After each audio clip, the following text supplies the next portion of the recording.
But we use peptides in conjunction with nutrition and with exercise. We don't use them to treat disease. And I think that's where it differs from Western medicine, which is, they want to diagnose a disease and there's a singular cause and then a singular treatment. And a lot of doctors are using peptides in that way. What we're doing is just optimizing health. So if you're already healthy and you've got good nutrition, good habits, good lifestyle, you use peptides, you're just going to feel better. You're going to age slower and you're going to, put on more muscle.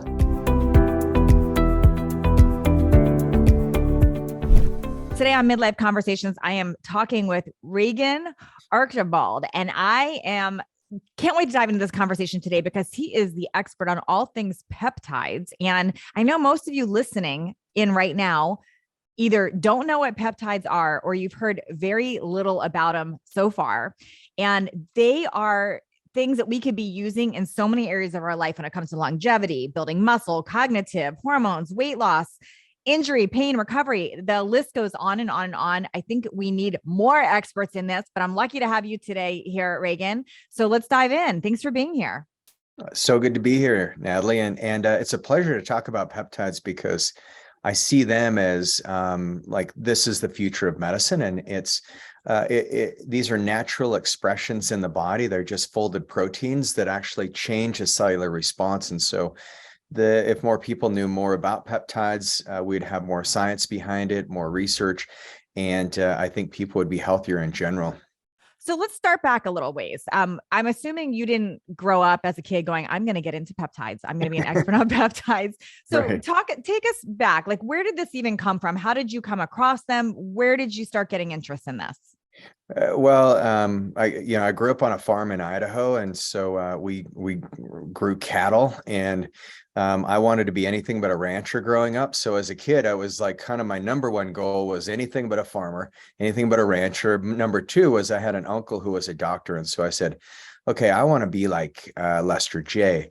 And so I started really getting heavy into nutrition, and I read a book called Inner Athlete by Dan Millman. And it's a phenomenal book. Any of your listeners could go read that right now. And even though it's a 30, 40-year-old book, it's the wisdom there is timeless. But it taught me the power of the mind and the power of healing the body. And so I started using those principles to make the sports teams because that's how I got out of cattle. I got out of work is making the football team, the basketball team, track, all those things. And so, but then fast forward, I ended up doing my undergraduate work at the U, and then I studied at an integrated medical school in Hawaii and learned both Eastern and Western medicine. But I had pretty severe ADD from a lot of concussions that I'd had. And so I started dabbling with peptides back in 2008, 2009 to try to tame the wild brain that I had. Because Who first told you about them? Was it just your own research? Did somebody bring them up to you? Was it a doctor? It was actually it was one of my good friends who is a medical doctor in Florida, and he said, "Hey, why don't you try some peptides?" So he turned me on to this peptide called cerebrolysin, and then another peptide called Cmax. And when I started using those, cerebrolysin was an injection, Cmax was a nasal spray. I just noticed that my brain performed so much better. I could focus better. My memory was better. I mean, I just felt really good. And then I ended up doing a procedure, an intranasal stem cell treatment by using a device called a sphenocath. And we put stem cells right back in the back of my sinuses. And there's a nerve called the sphenopalatine ganglion where the stem cells can get into the brain and calm neural inflammation, and that combination completely quieted my brain. It's been phenomenal. So then writing books, I create medical curriculums. It's like getting a reset on my brain, like nothing else. Do you still take that one today? Was it one of those things you have to cycle, or do you still do that? I have not done cerebrolysin in quite some time, just because the FDA has classified it not as a peptide, but as a biologic, because it has more than 60 amino acid chains. And so, the FDA is trying to put some criteria around what peptides are, and generally they're considered safe. And so the FDA is kind of like, yeah, well, so far they look really good, but But with cerebral lysin, because it's a different structure of amino acids, it's really hard to get it from a reputable source. So I haven't done that, but I've maintained the benefits. Wow. Okay. So tell me now, so you had this whole experience with it. It helped your ADD big time. You saw this. And so obviously I'm assuming that lit a spark. Like, I want to learn more about peptides. Is that sort of what happened next? Or tell me how you Yeah. continued on this journey. Well, then, then as, clinically as we're doing, I was just exposed to the nootropic version. So, aniracetam, piracetam, and I was just really started nerding out on those. But then I started looking into peptides deeper, and I said, oh, there's peptides for muscle recovery. There's peptides that can actually help reverse aging, like epitalin. I started to see that there's this plethora of peptides, and so much research has been done on these, but nobody was talking about it. And so I started taking it upon myself to start interviewing experts. And I created a medical course in 2019 for doctors to learn how to use peptides in their practice. And so since then, my clinics, East West Health, we've deployed more peptides prescriptions than almost any other clinic in the country. But we've done that because, we have the knowledge. And so it was just basically me being a bit obsessive compulsive. When I'm fascinated with something, I like to go deep into it. And I just started. Another ADD trait. Yeah. Yes. Yeah. Big time. Yes. Single-minded Yep. when it's needed. And fortunately, I have more impulse control than I did before the treatments. And so I was able to get some of the world's leading researchers Wow. and put this curriculum together. And I just saw the results with patients skyrocket. So now what would take us 3 years to get somebody's, Hashimoto's reversed, or to help somebody lose weight, Mhm. lose 50 pounds, we can do that in a matter of, 3 to 6 Sure. months. Okay. So I want to dive into some of the ones that people have heard about, or at least that I've experimented with. And because there's one that's really popular right now. Like, everyone's talking about semaglutide. Can we talk about that? Is that a Oh, peptide? Is yeah, that yeah. something else? Let's start with that, because that's the one that's weight loss for type 2 diabetes. And it's just like the trendy thing right now. So what is that? Who needs Yeah. it? Who doesn't need it? Tell me more about that one. Let's start with that. So semaglutide or semaglutide, whatever you want to pronounce it, it's no big deal. It also goes by the drug name Ozempic or Wegovy, and these are GLP-1 agonists. And there's one that's even more powerful, and I'll just whisper it. It's tirzepatide. And so if somebody's stuck and you're not losing weight and you have another level you want to get to, there's even another GLP-1 agonist that also opens up another pathway in the pancreas called tirzepatide that we're finding really good success with. But semaglutide, if you think of what a GLP-1 agonist is, imagine your pancreas is, its major role is to secrete insulin. And the more insulin sensitive we are, the more you can put on muscle mass, the more you burn fat as energy, the less inflamed you are. If you become insulin resistant, then your body starts breaking down. And that's really what accelerates disease patterns. And that's where people get like hanger, and they say mean things to their spouse or their kids that they don't mean to. But it's really this GLP-1 agonist. What happens is it creates more insulin sensitivity in the body, which is where it's used as a diabetes medication. But what we're finding is people who use this peptide, they actually had similar amounts of weight loss as people who experienced bariatric surgery. So up to 30% of their body weight in using this with lifestyle. And so the problem with semaglutide or semaglutide is that you lose muscle mass if you don't do it the right way. So in Western medicine, we say, well, the problem is the fat. Let's use a GLP-1 agonist to get rid of the fat. But that's not the way we look at the body. I look at peptides as turning on pathways and then getting your body to lose weight on its own. So we just use it temporarily, but we use BPC 157 with semaglutide. And when you stack those together, you don't lose muscle mass, because the goal for most people is you're not overweight, or you're not, you don't have too much fat, you have too little muscle, so you're muscle deficient. And so BPC 157 helps you maintain the muscle mass. It also mitigates some of the side effects like nausea, because it delays gastric emptying when you Would take. Would that also help? I did have a few people tell me that they had more cravings on semaglutide. Would that help bypass that as well, or no? Or is that an unusual Um, thing?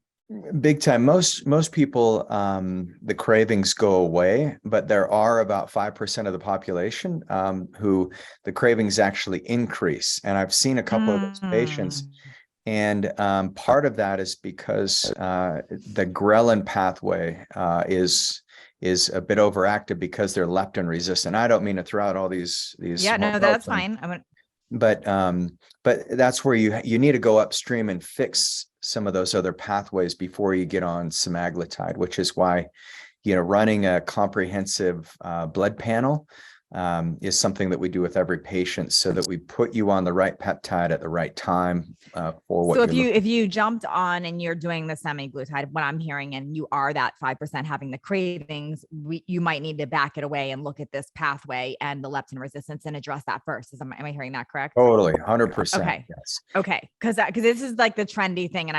It's actually a little scary to me because I understand the need for it medically for a lot of people, but I see people, they just want to lose 5 or 10 pounds doing this. And I think it's a slippery slope, especially when they're messing with their insulin. Yeah. And I'm certainly not a doctor, but that's what I'm thinking. Yeah, well, you can really do some long-term damage if you're not looking at the right labs. And semaglutide is not intended for someone who wants to lose 5 or 10 pounds. It's really what it does too is it can put a burden on your digestive system, and you can end up with more intestinal permeability because Wow. you're not moving your food through your body. It's delaying gastric emptying, so you're full all the time, so you can't overeat. Mm, But the real thing is, and this is where we always combine it with accountability because, hey, yes, making the changes in your exercise, your eating patterns, you'll get 10 times the outcome. for sure. And then making sure that you've got the right detoxification strategies going. Otherwise, you'll get nauseated Yes. on it. That makes sense. Okay. Let's talk about that next one that you just mentioned, BPC 157. That was something that I actually did some cycles on when I was having all my injuries. And I never fully understood why I was doing that, but I had a biologist suggesting that to me, and it did seem to make a difference for a while. BPC 157 seems to be another trendy one. Can we talk about what that's meant for? I heard you say something about keeping muscle retention when used with the other one, but talk to me more about why you would or would not want to explore BPC 157 and why does it need to be cycled? BPC is it's known as the wolverine peptide. It's a peptide that stimulates nitric oxide, which helps with better circulation and vasodilation. So you get nice nourishment to your muscles. Now, the other thing with BPC is it helps heal any kind of intestinal barriers. So if you think of with intestinal permeability, one of the early studies that was done in the Czech Republic is on patients who had irritable bowel disease and ulcerative colitis, and they found that it was very effective for gut issues. Another interesting study is where they took rats and they basically took the hepatic portal vein, that's the big vein that enters into the liver, and they severed it entirely.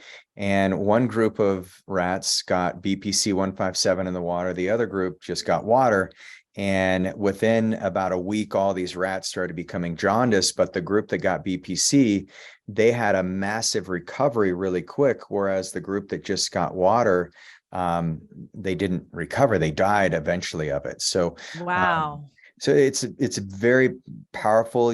There's other studies where they've seen, using BPC in like Achilles injuries in rabbits where they've seen massive recoveries there. But the main function is it does help promote stem cells in the area and nitric oxide. So maybe I'm assuming that's why I was told to take it more for that reason. Totally. Because for recovery. Yeah. And why do you need to cycle it?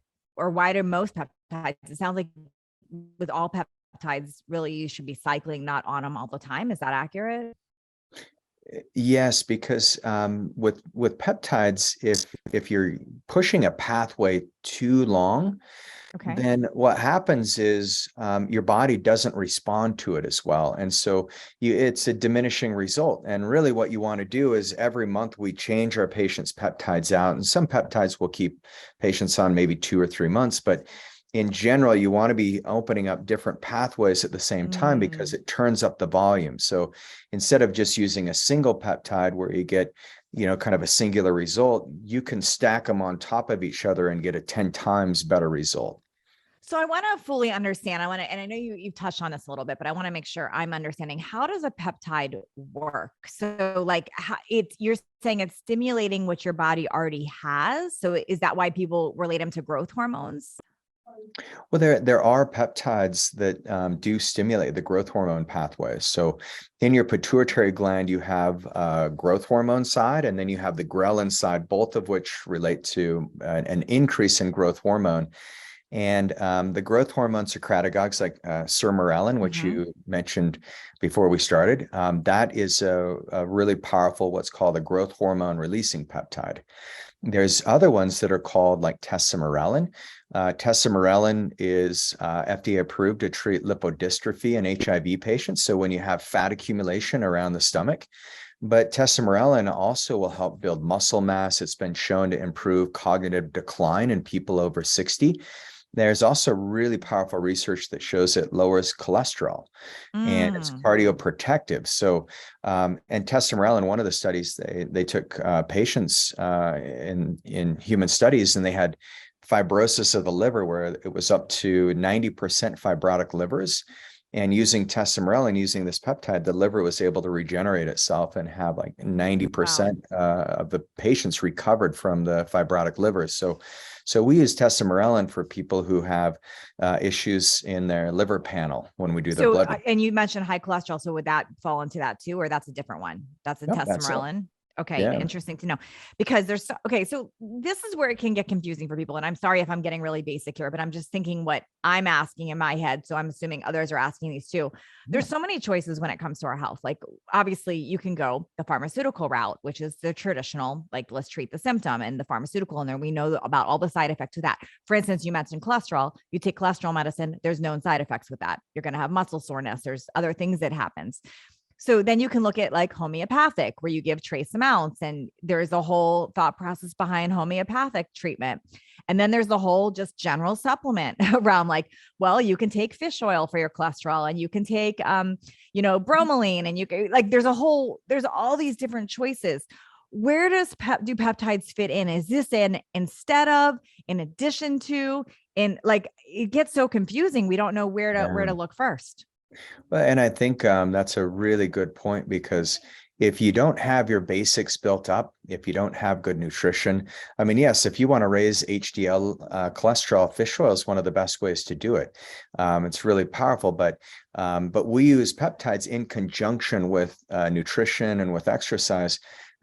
We don't use them to treat disease. And I think that's where it differs from Western medicine, which is, they want to diagnose a disease and there's a singular cause and then a singular treatment. And a lot of doctors are using peptides in that way. What we're doing is just optimizing health. So if you're already healthy and you've got good nutrition, good habits, good lifestyle, you use peptides, you're just going to feel better. You're going to age slower and you're going to, put on more muscle. And this is another question to layer on top of that. How you said some peptides are used as growth hormones, like sermorelin. Is that dangerous if you've got underlying things like a cancer tumor, maybe in stage 1 that you don't know about? Could that escalate that? Sure. That would be, something that the peptides, using growth hormone itself is going to be longer acting. The growth hormone secretagogues, like sermorelin is anywhere from, it lasts 7 minutes to 30 minutes. So if you think about it, it's very short. Oh, wow. It's a very short acting thing. I didn't realize that at all. Yeah, very short acting, but just getting that pulse it can be really powerful for recovery. It doesn't take a lot of time for your body to recover. It just takes the right environment. Okay. And that makes sense why that was like, for example, sermorelin's like a first thing in the morning under the tongue or whatever it is. Like there's a reason, I'm assuming, for the timings of it then. Yeah, it has to be fasted. If there's insulin, will turn it off. You won't get the pulse if you have in the presence of insulin. So once again, this is where using them at the right time with the right people. If somebody does have any kind of cancer, we wouldn't use virtually any peptides on them if it's known. But I haven't seen any research that would show that using peptides actually facilitates the growth of cancer. But using growth hormone, absolutely, you can do that. Okay. because it's longer acting. So That makes sense. Okay. So now the big question, because I know most of my audience here, midlife, we're dealing with the hormone swings, guys and girls, mostly girls. We're dealing with the perimenopause and the menopause. And the answers right now is either suck it up, buttercup, don't do anything. yeah. It's go on synthetic birth control pills, which is I'm not personally a fan of. And then there's either going into hormone replacement therapy or bioidentical. Talk to me about where peptides play a role. Is this in addition to, instead of? What do we need to know there? And man, I'm sounding like a good scientist by saying it depends. And I don't mean to not give you a cut and dried answer, but there's certain cases where hormones are necessary to build the bridge.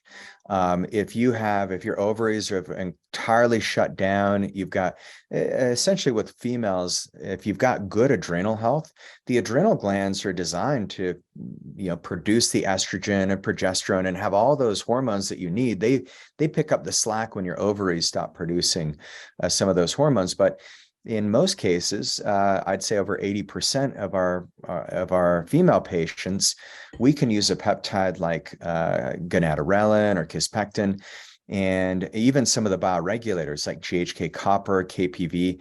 And those peptides can actually help your body. It stimulates the pituitary so that your body can produce those hormones. Wow. Even after menopause, when that's really stopped? Even in menopause. But once again, it requires, okay, let's get the right foundation from a nutritional level. If you've got any insulin resistance, once again, if insulin resistance is there, okay, and you've got blood sugar issues, that always has to be corrected first, because insulin is such a powerful hormone. And then if cortisol is not regulated, cortisol is like the alpha hormone in the body. And if it's mad, then nothing's going to work downstream. Yeah. And I personally struggle with cortisol all the time. I can feel it 3 a.m. Constantly. Yeah. That's a big one. Yeah. And I think it gets worse in midlife for women a lot of times. That's the stress hormone, for those of you that don't know. And it's when you feel like you've had caffeine, but you haven't, that's usually cortisol. Yeah. At the wrong time. Ideally, it's at the beginning of the day. That's great. That's when you need. But I get it at 3 a.m. It's a little too early. It would be great at 5 or 6, but not 3. You're a go-getter. Yeah. It wakes me up every day at 3. So this is so much of it. So talk to me about why most doctors don't even touch this. Like I would say I would be fair to say probably 95% of doctors don't talk about peptides at all. And they really haven't spent the time. I mean, if you put yourself in their shoes, it's not their fault. The system that the conventional medicine has built is not conducive to learning new innovative things. Yes, they can go to conferences, and we've trained over, I think we've had over 150 doctors enroll in our program. So we have, there's a lot of educational opportunities, but that's just not even a drop in the bucket. I mean, there's so many doctors out there. And I think what we're finding is now that, these GLP-1 agonists are so popular, more people are asking about it, that now I have more doctors reaching out. My phone is blowing up all the time with, hey, what about I got this patient. What do I do? What are the peptides? So this is one reason I created the course, is to free myself up. But the course is for clinicians, or do you have something for general people too? Yeah, actually, starting in 2 weeks, we'll have peptide master classes for both. Great. So, yeah, people want to learn more, you can go to thepeptideexpert.com, and you can, we'll give you a free bundle, including my peptide handbook. And, but then you'll get a chance to jump into those master classes. So how does one get started? Like if someone's listening, they're like, okay, I need to learn more. I want my doctor to talk to me about this. Do you recommend, do they go to their doctor and bring it up? Do they go to you? Do they go to a naturopath? Like, where do they even start? And just by a quick internet search, which is kind of scary to me, I gotta be honest. It looks like you can buy them like literally on your own. Like you could go put in BPC 157 and order your own. Same with some more, and that's scary to me. Like because I should not be able to order that stuff and not know how to use it. It's so true. And I just met with a patient literally today, and he said, this doctor put me on a peptide that said for lab use only. And it was as a chiropractic physician, just trying it out, and the dude's hair fell out. All of his hair fell out.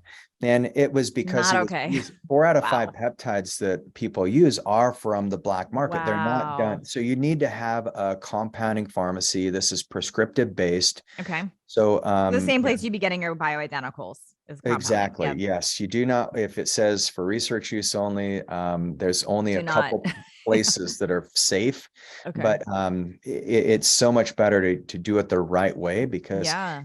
they're expensive, and it's even more expensive if you have poor outcomes from them. So Oh, for sure. So, so so if your doctor is like, I don't know what you're talking about, or tries to talk you out of it, you would recommend seeing who? Like, who would But they go to? we do consults all over, and Okay. so all over the state we have patients in Pakistan, in Monaco, which is by France. We have a patient in Spain.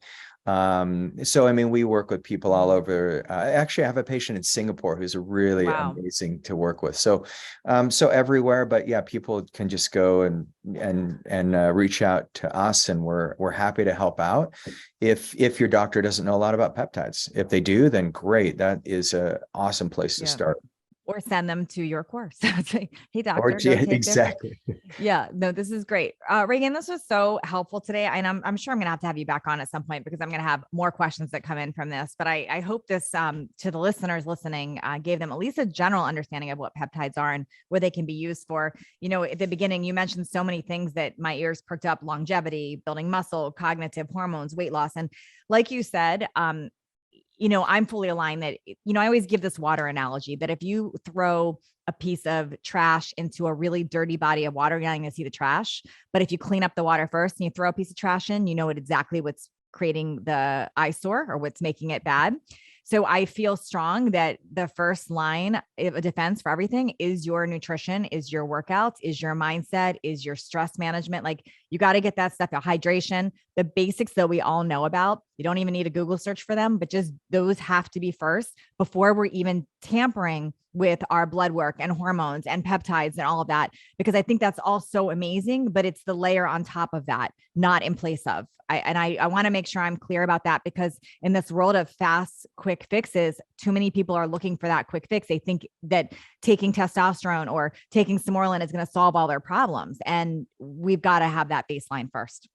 Man, yeah, couldn't agree more. I love that analogy of the water and the trash. That's it makes a lot of sense. And this has been exciting. I'm happy to come back anytime or answer any questions that your audience has or that you've got.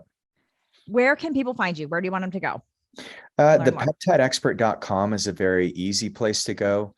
And that's where they can learn more about peptides, download the free bundle that we made for your listeners today. And there's a wealth of resources there. Amazing. Thank you so much for being here.